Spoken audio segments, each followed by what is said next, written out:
እንኳን ወደ አዲሱ የመክፈያ ዘዴ በሰላም መጡ። ኖሺሚም ስርዓት። እባክዎ ትክክለኛውን ማመልከቻ ካል መንግስት ማስገባቶን ያረጋግጡ።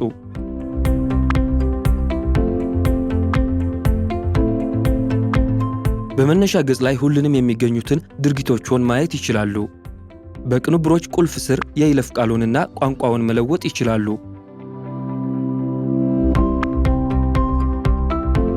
የፊት ለይቶ ማወቂያን ወይም የጣት አሻራን በመጠቀም ወደ ማመልከቻው የባዮሜትሪክ መግቢያን ማዘጋጀት ይችላሉ። በማሳወቂያዎች ቁልፍ ስር ወደ እርስዎ የተላኩ ሁሉንም ማንቂያዎችና መልእክቶች ማየት ይችላሉ። ሁሉንም አማራጮችን ባር የታችኛው ይይዛል። በአሁኑ ጊዜ በመነሻ ገጽ ላይ ነን። ያሉትን ምደባዎች ለማየት ወደ ምደባው ቦታ ይሂዱ። በኖሺሚም ስርዓት ውስጥ በማህበራዊ ሰራተኛው የተፈጠሩት ምደባዎች እዚህ ይታያሉ። እያንዳንዱ ድልድል ስም አጠቃላይ መጠን እስካሁን ምን ያህል እንደተጠቀምንና በምደባው ላይ ምን ያህል እንደቀረው እንድንረዳ የሚረዳን ቀሪ ሂሳብና የማለቂያ ቀን ይህም ምደባውን ለመጠቀም አለው ስንት ቀናት እንደቀሩ ያሳያል።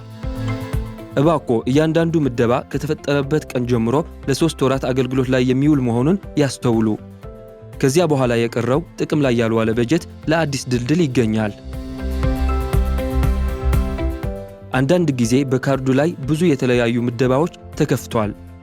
እያንዳንዱ ድልድል እንደ ፍላጎቶችዎ አስቀድሞ የተገለጸ የተለየ ዓላማ አለው።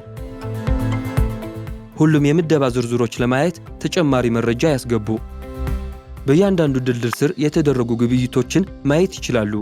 ምደባው የገንዘብ መውጣትን የሚፈቅድ ወይም ክሬዲት ብቻ እንደሆነና ጥቅም ላይ ያልዋለ ድልድልን መቆለፍን የመሳሰሉ የተለያዩ ተግባራትን ማከናወን ይችላሉ። ግብይት ባደረጉ ቁጥር በምደባው ስር ይገለጣልና ካለው ቀሪ ሂሳብ ይቀነሳል። በአሁኑ ጊዜ የምደባው ሚዛን 275 ሽካሊም ነው። ከተመደበው ቀሪ ሂሳብ በላይ በሆነ መጠን ግብይት ለማድረግ ከሞከሩ ለምሳሌ ለአሽከርካሪ አስተማሪ ተጨማሪ ክፍያ 300 ሽቅል ግብይቱ አይተላለፍምና በማስታወቂያዎች አካባቢ ሊያዩት የሚችሉትን እምቢታ ምክንያት የያዘ መልእክት ይደርሶታል። ምደባ አሳይመንት፣ ምደባ መቆለፊያ። ግብይቶችና ምደባዎች እንዳይቀላቀሉ ለመከላከል የሚቀጥለው ግብይት እንዲጠቀም የማይፈልጉትን ሁሉንም ምደባዎች መቆለፍ ይችላሉ።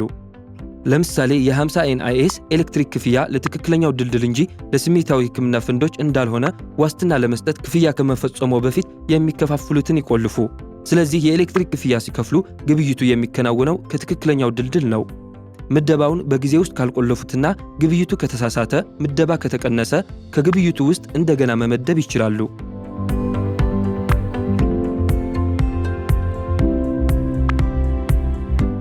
ትክክለኛውን ምደባ ይምረጡና ግብይቱ ወደሱ ይተላለፋል።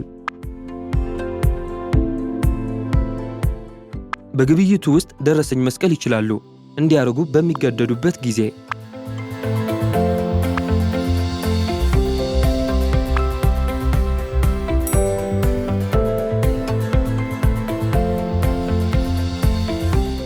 ካርዶችና ግብይቶች ማያ።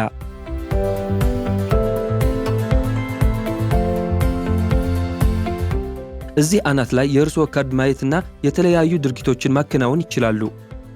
በማያ ገጹ ግርጌ ሁሉንም ግብይቶች በወራት ማየት ይችላሉ። የተቀበሉና የተከፈሉ ግብይቶችንና መጽደቅን የሚጠብቁትን ማየት ይችላሉ። ካርዱ ተሰርቋል የሚል ጥርጣሬ ካለ እዚህ መቆለፍ ይችላሉ። በማንኛው ጊዜ መክፈት ይችላሉ። አካላዊ ካርዱ በፖስታ እስኪመጣ ድረስና ከመጣ በኋላ እንኳን ካርዱን በክፍያ ማመልከቻዎች በስልክ ወይም በመስመር ላይ በበይነ መረብ ላይ ለመገበያየት መጠቀም ይችላሉ። ይህንን ለማድረግ የካርድ ቁጥሩንና በካርዱ ጀርባ ላይ ያሉትን 3 አሃዞች ማየት ያስፈልጎታል። እባክዎን የካርድ ዝርዝሮችን ማሳየት የሚቻለው በስልኩ ላይና በመተግበሪያ ውስጥ የባዮሜትሪክ መታወቂያ ካለ ብቻ ነው። የካርድ ዝርዝሮችን ይመልከቱ ላይ ጠቅ ያርጉና ተጨማሪ መታወቂያ ማለፍ ያስፈልጎታል። መግባት የሚካሄደው በእርሶ መታወቂያ ቁጥርና በክሬዲት ካርዱ የመጨረሻዎቹ 4 አሃዞች ነው።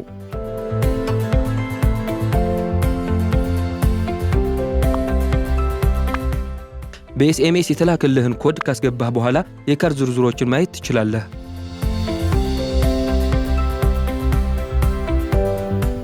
በመተግበሪያ ውስጥ ያሉ ሁሉም እርምጃዎች ማያ ገጽ። ሌላው መታወቂያ የሚያስፈልገው እርምጃ የሚስጥር ኮድ ማሳየት ነው። ሌሎች እንደ የተበላሸ ካርድ ምትክ መጠየቅ ወይም የካርዱን ኪሳራ ወይም ስርቆት ሪፖርት ማድረግ ከካልካሽካል የጥሪ ማዕከል ጋር በስልክ ጥሪ መደረግ አለባቸው። ለመተግበሪያዎች የካርድ ምደባ ካርዱን ለክፍያ አፕሊኬሽኖች እንደ ቢትና ፔይቦክስ እና እንደ ስልኮ ዲጂታል የኪስ ቦርሳ ጉግል ፔይን ወይም አፕል ክፍያን መመደብ ይችላሉ። እባኮን ለዲጂታል የኪስ ቦርሳ መመደብ ሊደረግ የሚችለው በስልኩ ላይ ስክሪን መቆለፊያ ሲኖር ብቻ ነው። ለቢትና ፔይቦክስ መመደብ የሚከናወነው ከራሳቸው መተግበሪያዎች ውስጥ ነው። በተሳካ ሁኔታ ለመመደብ እንዳሎት ያረጋግጡ። አንደኛ፣ ቢት ወይም ፔይቦክስ ውስጥ ንቁ መለያ። ሁለተኛ፣ በካርዱ ላይ ክፍት ምደባ። ወደ ዲጂታል የኪስ ቦርሳ ከተመደቡ በኋላ በቀጥታ ከስልክ ግብይቶችን ማድረግ ይችላሉ። ጥሬ ገንዘብ ማውጣት በፖስታ ከደረሰ በኋላ ገንዘብ ማውጣት በአካላዊ ካርዱ ይቻላል። እባኮን ያስተውሉ። ከግል ኤቲኤም ገንዘብ ሲያወጡ ለምሳሌ በነዳጅ ማደያዎች የተወሰደው መጠን ምንም ይሁን ምን አንዳንድ ጊዜ 10 ሰቅል ሊደርስ የሚችል ከፍተኛ ክፍያ አለ። ክፍያዎችን ለማስቀረት ከባንክ ቅርንጫፍ ኤቲኤም ገንዘብ ማውጣት። ለማጠቃለል አፕሊኬሽኑን በመደበኛነት መጠቀም ምደባን ለመቆለፍ፣ ሚዛኖችን ለመቆጣጠርና ግብይቶችንና የተለያዩ መልእክቶችን ለመከታተል ይረዳዎታል። እና ከሁሉም በላይ ማመልከቻው ቤተሰቦ ገንዘባቸውን በብቃት እንዲያቅዱ ይረዳል። ካርዱንና ማመልከቻውን ስለመጠቀም ጥያቄዎች ካለዎት ብቻውን አይደሉም። ካል የጥሪ ማዕከል በ03 57 24 22 3 ከጠዋቱ 8 ተኩል እስከ 4 ፒኤም በእርሱ አገልግሎት ላይ ይገኛል።